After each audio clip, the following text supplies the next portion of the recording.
My son stood in my living room, arms crossed, wearing that rehearsed look of concern. "Dad," he said softly, "you don't need this house anymore. We'll take care of it." His wife stepped beside him, hands clasped like she was praying. "We just want what's best for you," she added, but her eyes kept drifting toward my office door, where I kept my personal files. At first, I didn't react. I simply nodded, pretending their little speech made sense, pretending I didn't notice the way they exchanged a glance, the kind people use when they think the other person's too old, too slow, or too tired to catch it. But here's what they didn't know. The night before, my internal security system pinged my phone with a notification. Motion detected in the living room at 2:14 a.m. I wasn't home. They didn't know I had cameras. And when I opened the footage, I saw them, not checking on me, not helping me, not wanting what's best, but packing my things into boxes, quietly, efficiently, like they were preparing for a move, my move, apparently. And the worst part? My daughter-in-law opened one of my drawers, held up my passport, and said, "Good, this one's important. We'll hide it so he can't run off again." Again? Run off where? I played the video 10 times, not because I couldn't believe it, but because I wanted to feel every second of it, etch every detail into my mind. I didn't confront them that night. No, that would have ruined everything. Instead, the next morning I smiled at my son and said, "Why don't you both stay for dinner tonight? I'll cook." My daughter-in-law actually clapped her hands. My son exhaled like he'd made progress. They had no idea the footage was already backed up, copied, and sent to someone they didn't even know existed in my life. Because if they thought they were about to take my home, they were about to learn something new about me. I don't lose easily, and I don't lose quietly. As they walked out my front door, satisfied with themselves, my son called over his shoulder, "Dad, trust us. This is all for the best." I stood there, watching their car leave my driveway, thinking, "You're right, son, it will be for the best, just not the way you expect." When I turned back toward the hallway, my phone buzzed again. Another motion alert from the living room, but they had already left. So who was inside now?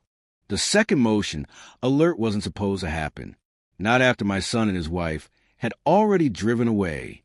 For a split second, I thought maybe they'd forgotten something and returned, but when I opened the live feed, the figure moving through my living room wasn't either of them.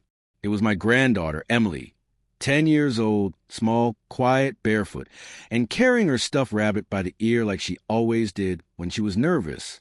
She looked around cautiously before approaching the little wooden box on my side table, the box where I kept old letters from her grandmother.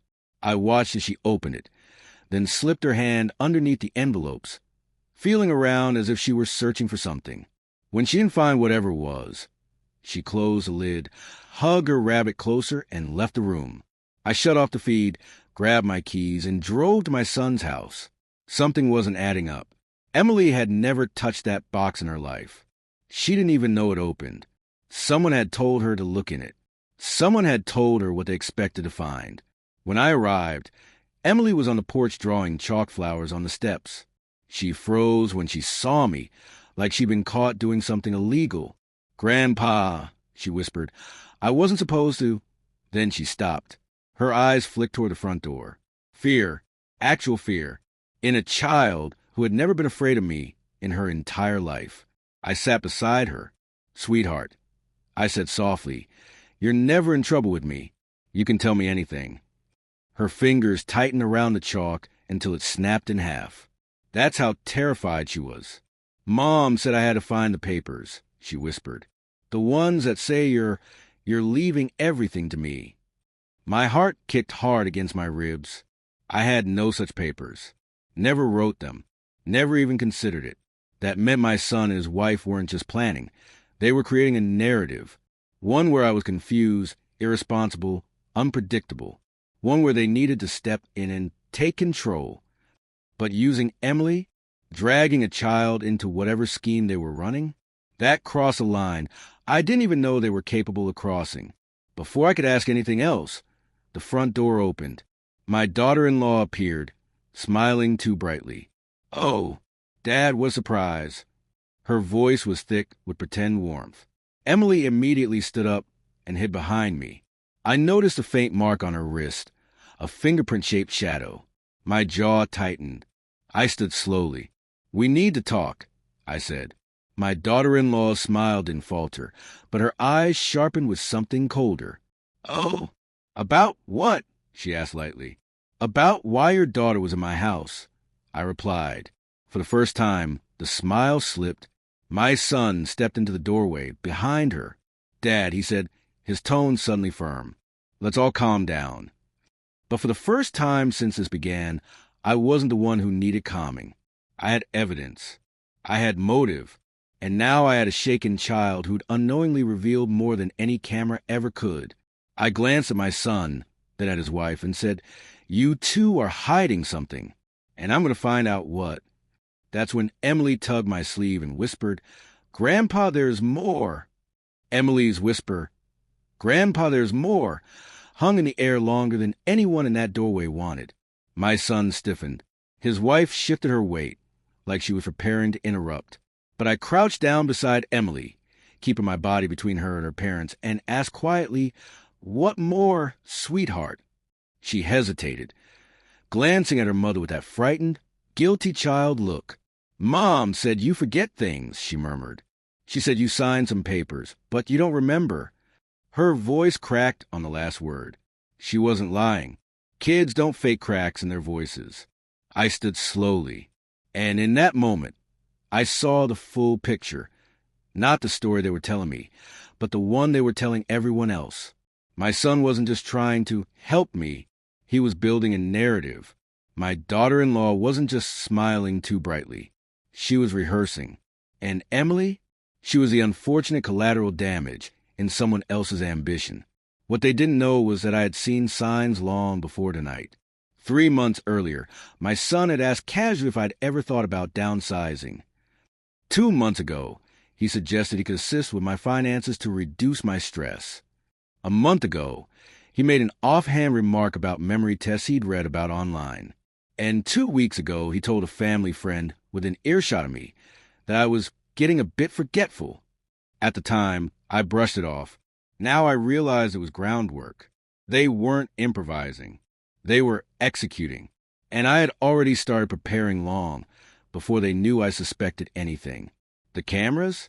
Installed 6 months earlier. Bank alerts? Set up 8 months ago. My will?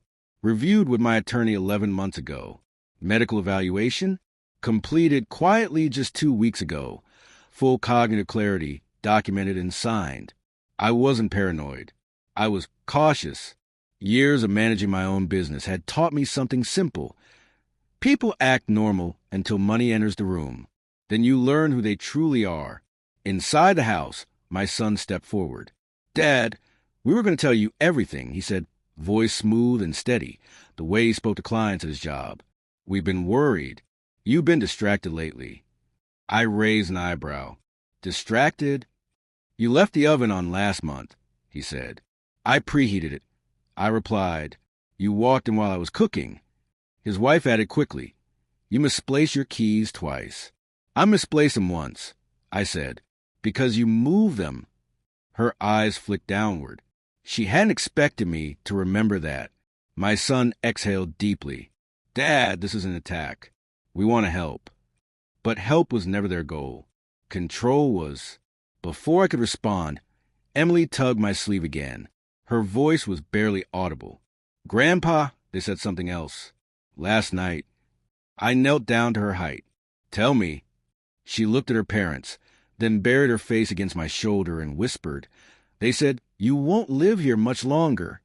The words hit harder than the footage. Harder than the fake concern. Harder than the lies. That wasn't help. That wasn't care. That was a plan. I stood up slowly, my heart steady, my mind clearer than ever. I see, I said quietly. My son swallowed. Dad. I see exactly what's happening. I cut in, and that was the moment my phone buzzed with a message that confirmed everything. The message on my phone was from my security company. A simple notification. Backup complete. All files synced. To anyone else, it would mean nothing. To me, It was confirmation that every recording, from last night, from the week before, from a month before, was now safely stored in 3 separate places, one of them completely inaccessible to my son. I slipped the phone into my pocket and looked at him. Really looked. The tension in his jaw, the impatience behind his eyes. He wasn't nervous. He was annoyed. Annoyed that Emily had said something she shouldn't. Annoyed that I wasn't folding as quickly as he expected. Annoyed that I was standing too firmly for his plan.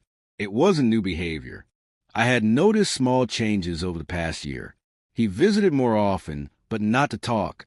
He walked around my house like he was evaluating it.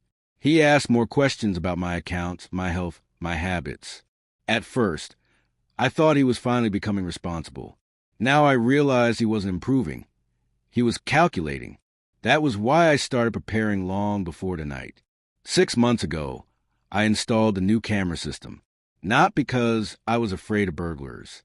Because my son had a habit of stopping by when I wasn't home.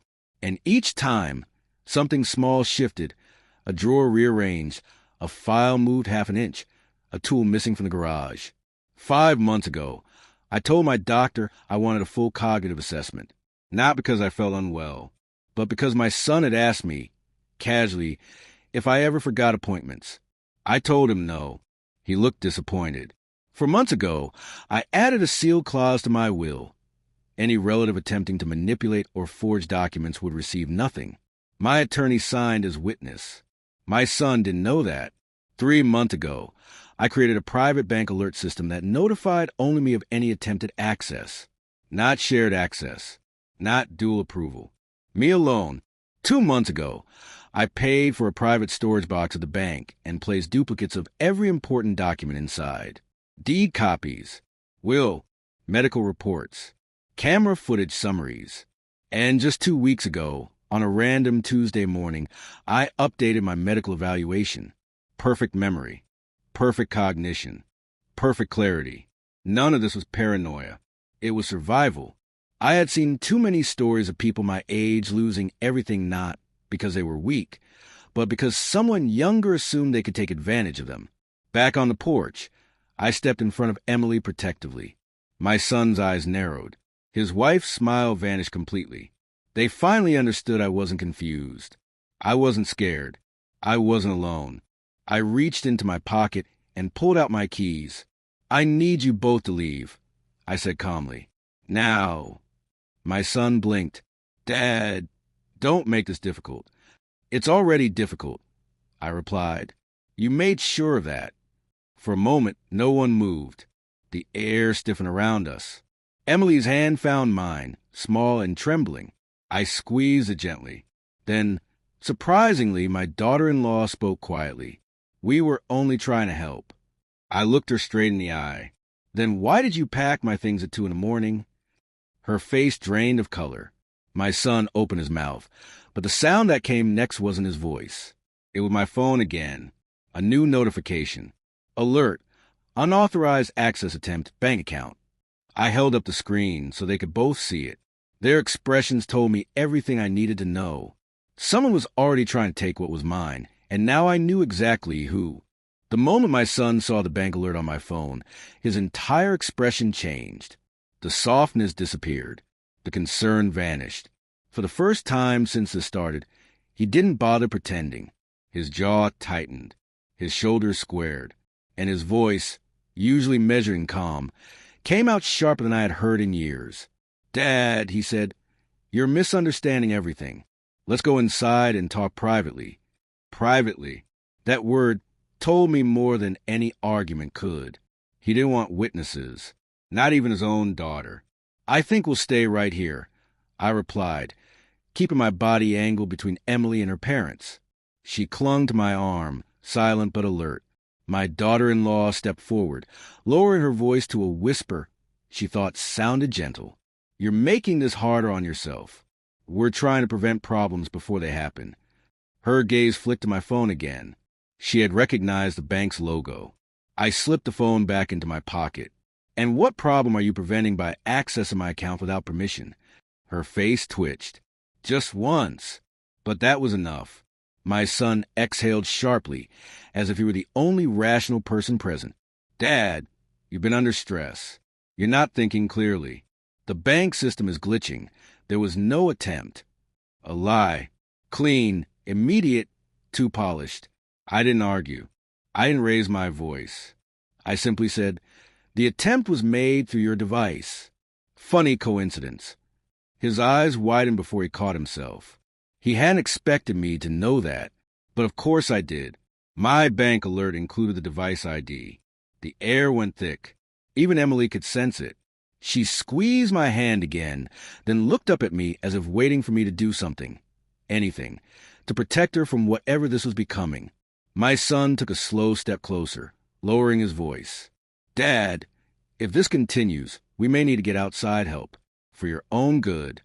There was the threat hidden behind a family tone. My mind cataloged every word, every gesture, every implication. They weren't just trying to take my house. They were trying to frame me as incompetent. It was time to start documenting openly. I pulled out my phone and tapped the recording app. I didn't hide it. I held the screen in plain view. My son's face froze mid-sentence. My daughter-in-law's smile snapped off like a switch. Say it again, I said quietly. The part about getting outside help. My son swallowed. Dad, don't do this. I'm already doing it. For the first time today, fear crept into their expressions, not me, but of exposure. They weren't ready for this version of me. They weren't ready for proof. Before anyone spoke again, Emily tugged my sleeve a third time. Her voice was a whisper only I could hear. Grandpa, they told someone else about you, too. I turned toward her. Who? She looked down at her shoes. They told the social worker you're dangerous. The word dangerous bounced around in my mind long after Emily whispered it. My granddaughter wasn't dramatic. She didn't exaggerate. If she repeated something, she heard it exactly as it was said, which meant my son and his wife weren't just preparing a story. They were already telling it. I didn't get the chance to ask her more. A car pulled into the driveway at that exact moment. A white sedan with a county logo on the door. And stepping out was a woman with a clipboard and a practiced professional smile. A social worker. My daughter-in-law's entire posture changed the moment she saw her. Relief. Confidence. A silent good. She's here. My son straightened the way he did when he wanted to look responsible.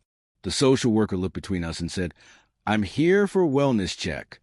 Her tone was neutral, but she glanced at Emily clinging to my hand, then at my son's stiff posture. She was already forming impressions. That was the danger of situations like this. People drew conclusions before hearing facts. My son stepped forward quickly. Thanks for coming on short notice. We're very worried. My father isn't stable lately. I didn't react. Overreacting would only strengthen their narrative. Instead, I asked calmly, and what exactly did you tell her? The social worker glanced at her clipboard. They reported concerns about memory lapses, confusion, potential aggression. Aggression? I repeated. My voice didn't rise, but the single word sliced the air. My daughter-in-law jumped in. You yelled at us last week. You threw a magazine. I stared at her. The one I placed on the coffee table? She didn't answer. She avoided eye contact. That was enough. The social worker motioned for space. Sir, I need to speak with you privately. My son's face lit up for a second.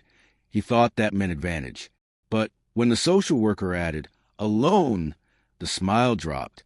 I followed her to the side yard, Emily still holding my hand until the very last step. The social worker kept her voice low. Do you feel unsafe around your family?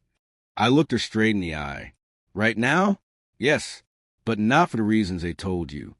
I took out my phone and showed her the footage of them packing my belongings at 2:14 a.m. Her expression tightened immediately. This wasn't mentioned, she said quietly. Of course it wasn't. She watched another clip. My son asking about my accounts. My daughter-in-law moving my keys. Slowly, she exhaled. This changes things. Before she could say more, a sharp crash sounded behind us. I turned and saw my son stepping back from the porch railing. Emily was crying. My daughter-in-law was shouting something about me losing control, but I hadn't even moved. The social worker's eyes widened. She had seen enough.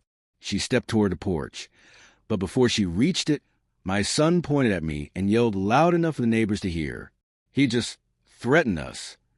A complete fabrication, a rehearsed weapon, a final attempt to flip the narrative before it crumbled. But he didn't notice something important. The social worker was still recording, and she turned to him and said, "That's not what I saw at all." The moment the social worker said, "That's not what I saw at all," my son's confidence cracked. Not completely, but a clean, visible fracture. The kind you can't hide once it starts. My daughter-in-law froze. Emily stopped crying long enough to look between all of us, confused but hopeful. And the social worker, now far more alert, held her clipboard like a shield. "I need to call this in," she said firmly.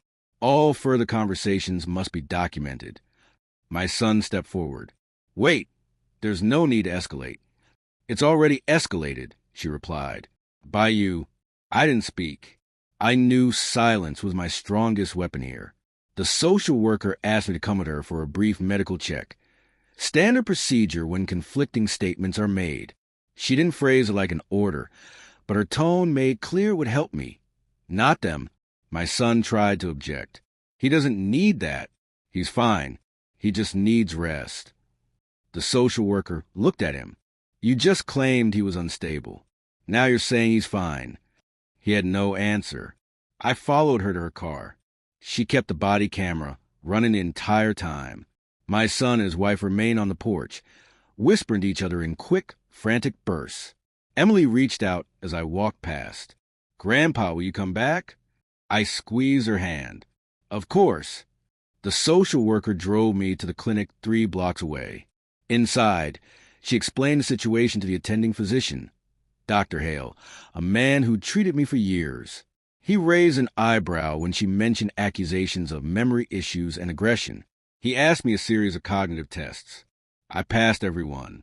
Quick recall, orientation, logic, short-term memory, long-term, not a single hesitation. Dr. Hale documented everything in a formal report, writing faster than I'd ever seen him write. "I see no cognitive decline whatsoever," he said. "No signs of confusion.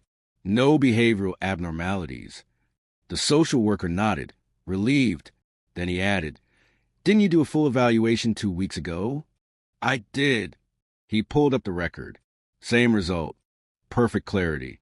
2 official reports. 2 separate dates. Both in my favor. The social worker sighed. "This is concerning." "For them or for me?" I asked. "For them," she said. "If they knowingly provided false information, that's a serious issue." Before she could say more, her phone buzzed. She stepped into the hallway to take the call. When she returned, her expression had changed again, tighter, more urgent. "That was my supervisor," she said. "Your son just called the office. He claims you're being manipulated by outsiders and that you're refusing help." I almost laughed. Desperation makes people sloppy. The social worker continued. "We reviewed the footage you sent. It contradicts every part of their report. I've been instructed to file a formal protective note."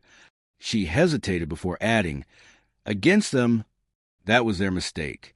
The moment they brought authorities into this, the situation left the realm of manipulation and entered the realm of documentation." We drove back to my house. A patrol car had already arrived.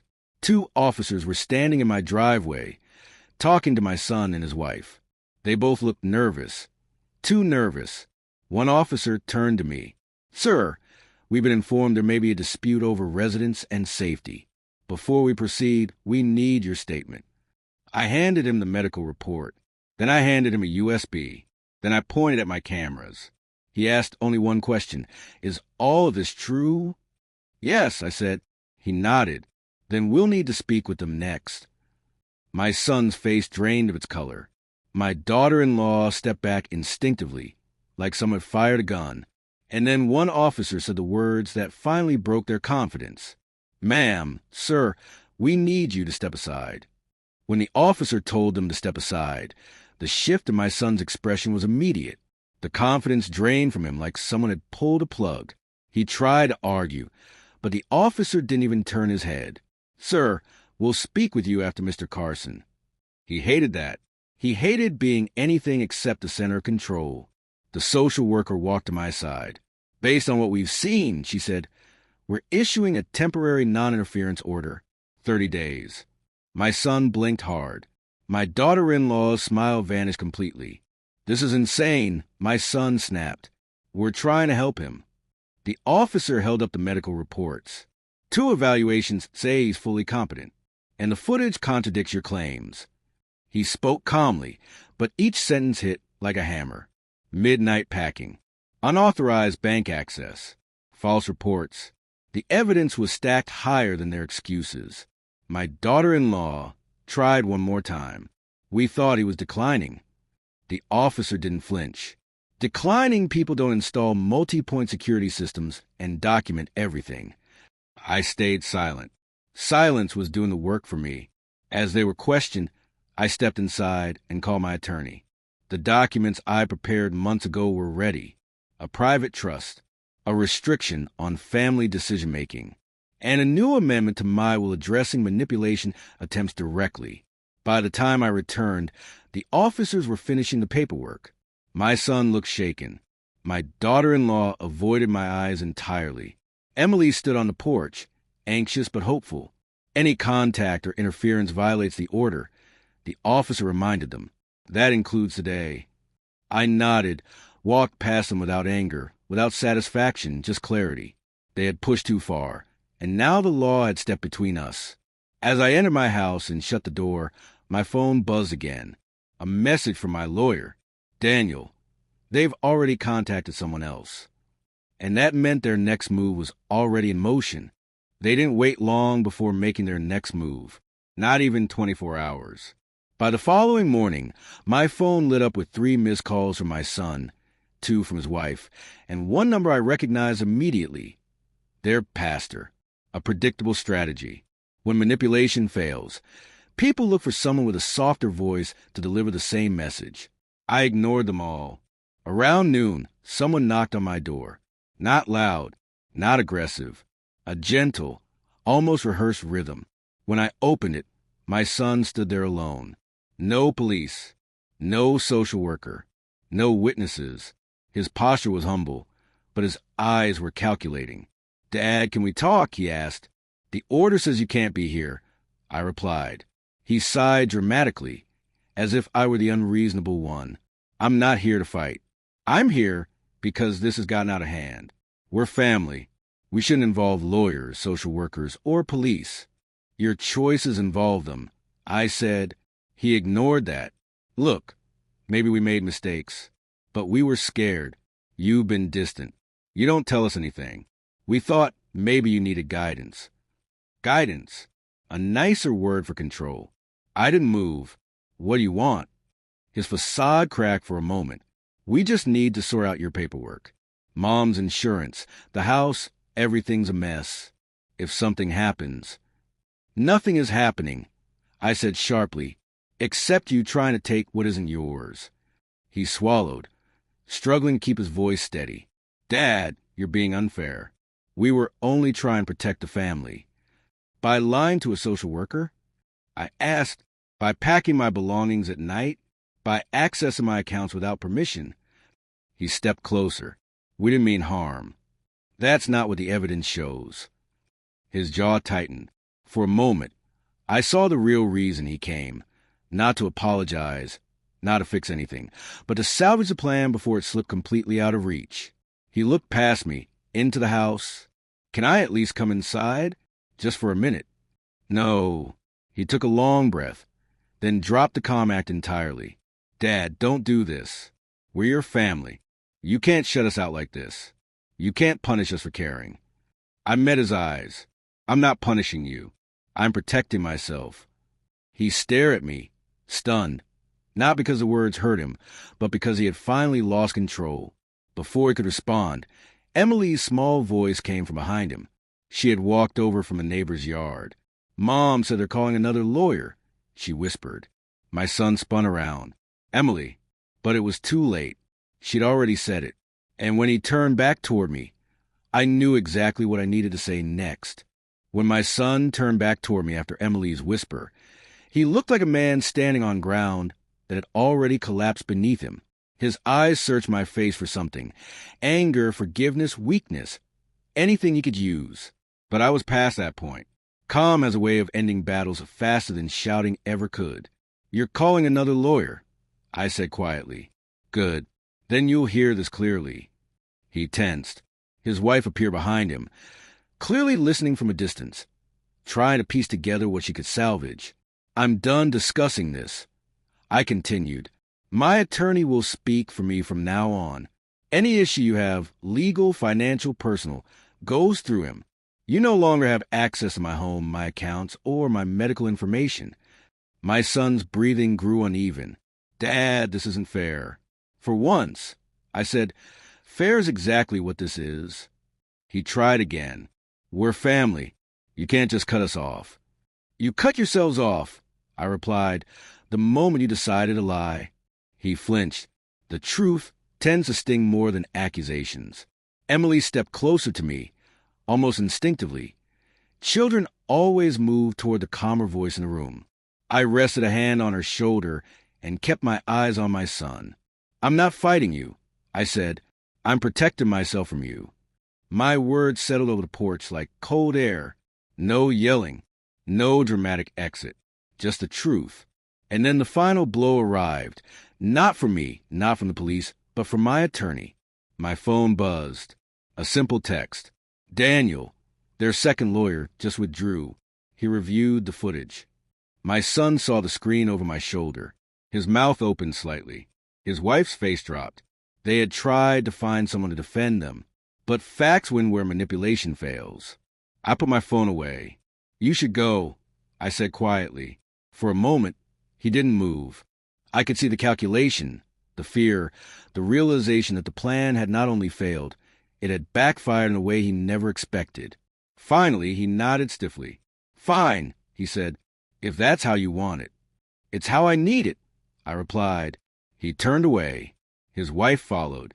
Emily stayed a moment longer, looking torn. "Grandpa, will I still see you?" I crouched down. "Always," I said.